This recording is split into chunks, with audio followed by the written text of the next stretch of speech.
ग्रामपंचायत कर्मचाऱ्यांचे उपोषण आंदोलन, वेतन मिळत नसल्याचा प्रकार। तालुक्यातील वाडेगाव येथील ग्रामपंचायत कर्मचाऱ्यांना वेतन मिळत नसल्याबाबत ग्रामपंचायत कार्यालयाच्या समोर ग्रामपंचायत कर्मचारी दिनांक 14 जानेवारीपासून उपोषणाला बसले आहेत। तर दिनांक 2 जानेवारी रोजी मुख्य कार्यकारी अधिकारी जिल्हा परिषद अकोला यांना संबंधित मागण्या संदर्भात निवेदन सादर केले होते। त्यामध्ये आम्ही ग्रामपंचायतचे नियमित कर्मचारी असून गेल्या अनेक वर्षांपासून आमचे वेतन थकीत आहे। या बाबतीत संबंधितांकडे वारंवार मागणी करूनही वेतन मिळाले नाही।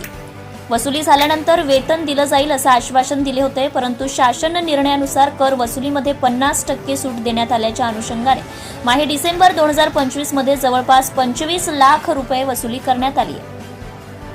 असे असताना सुद्धा आम्हाला आमच्या वेतनापासून वंचित ठेवण्यात आले आहे। माहे नोव्हेंबर मध्ये 3 वेतन देण्यात आले। प्रत्येक कर्मचारी यांना प्रत्येकी 11 ते 12 लाख रुपये मिळणे बाकी आहे। काम करून वेतन मिळत नसल्याने आम्हाला कौटुंबिक गरजा पूर्ण करणे कठीण झाले असून त्या पूर्ण करायच्या तरी कशा असा प्रश्न निर्माण झालाय। तसेच सचिव यांनी बदली झाल्याचे सांगितल्यानंतर सुद्धा ग्रामपंचायतीला बँकेकडून मिळालेले चेकबुक कसे आपल्याकडे ठेवून घेतले यासह आदी विषयासंदर्भात मुख्य कार्यकारी अधिकारी तसेच संबंधित विभागाकडे निवेदन सादर करण्यात आले आहे।